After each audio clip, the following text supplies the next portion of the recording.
I got concerned over my own children's education, and that is exactly what led me to public office in the very first place. So I really believe empowering parents in their own children's direct education has always been and will continue to be a cornerstone issue for me, as I know that it is for many of you here today.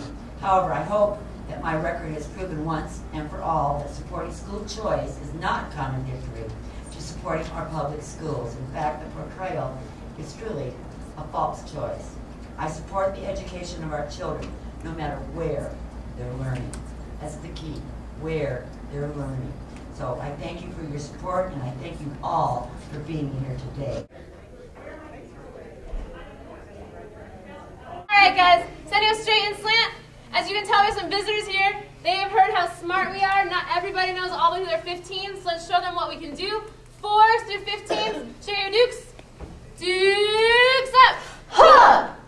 Go. 4, 8, 12, 16, 20, 24, 28, 32, 36, 40, 44, and 48. That's the 4s, but now there's more. 5, 10, 15, 20, 25, 30, 35, 40, 45, 50, 55, 60, 6, 12, 18, 24, 30, 36, 42, 48, 54, 60, 66, 72. How you do? How you do? And I can roll my 7s too. National School Choice Week is, make no mistake, this is the single most important and effective education reform movement that has ever existed. And it's happening right now as we speak. Last night I was in Rochester, New York. Tomorrow night I'll be in Minneapolis. The night after that, Seattle. The night after that, Anchorage. The night after that, San Diego. I'm going around the country, and there are groups just like this all over the country. That are meeting to talk about school choice and reform in all kinds of ways. The fact is that throughout the 50 states, the problems are much the same, although with some differences. But essentially, the monopoly model is the same, and that's the problem everywhere throughout the country. And so these same people who know they like to have choice in what restaurant they go to, or what coffee shop, or what cell phone plan, or a million other things in their own lives, they often think, well, but, particularly with other people's kids, choice isn't important. We will just order them to kind of a monopoly school environment, and if that school doesn't serve those kids well, throw money at the problem has been the only approach that's been tried for at least a generation, decades now. And if you don't think it's a national problem, just look at the national and international comparisons we showed at the top of the movie, of the U.S. being the bottom of the large industrialized countries in any comparisons, and just something as simple as dropout rates, where really, right now, there are different ways to measure that, but between 25 and 30% of American kids are not getting high school degrees in an increasingly technological 21st century economy, a world economy, competing with the best and brightest in the world. Think of a quarter of this country not having a high school degree, and what kinds of jobs these people will have as we go forward. It's an absolute crisis. I have 3 children. I have Antonio, and then I have Miranda, and then of course Mario. Yay. 4th, 6th, and 9th grade. And basically, I'm a single parent, and there's a lot of challenges, but this is one that we really pray for every decision that we make, especially for the scholarships. Just thank God for the scholarships that we have the opportunity to have. So thank you for that.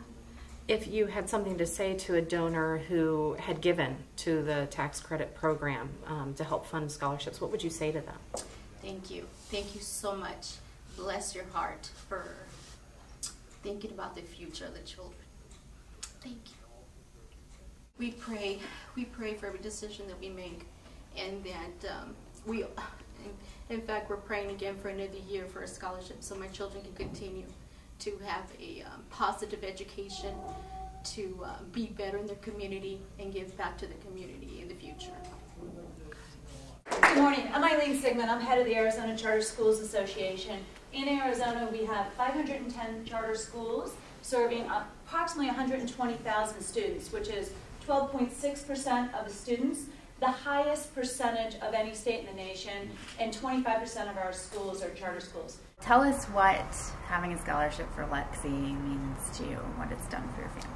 Having this scholarship for Lexi means that, you know, I started this fight as a single mother with very little money and didn't know where to put her that was safe, and having the voucher program and the scholarship has enabled me to put her where she needs to be. She's learning, she's becoming a very social little girl, she's using her sign language. It's meant everything in the world to be able to provide an education, a real education for her. Hi. What are your friends doing? Are your friends? Hey. Talk to me. Do you want to go swing? Can you show me swing, please? Swing. Please. Can you say please? Lexi, the swing's open when you're ready. You ready to go? Oh, go ahead. Swing? You want to go? Please? Can you say please? Yes, please. Okay. Go ahead and swing. Go ahead. You can go swing. Go ahead. Come here. Can I have a kiss? Can I have a kiss? Hey, come here. Hey, real quick. Just give me a kiss. Give mommy a kiss. Say thank you, mommy. Thank you. And remind you that school choice in Arizona is not just the choice to attend the local school down the street. That's a great choice. It's also the right to attend a public charter school, to have a scholarship to attend a private school, to just attend a private school if you have the means to do that, to attend school online in Arizona, to have a tutoring program after school. It's also a school choice, to school your children at home.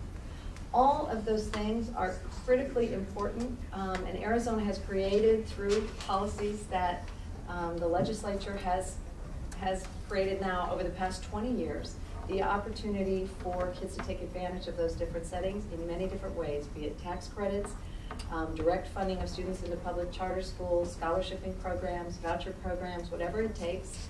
Our goal is that Arizona public education is about the students.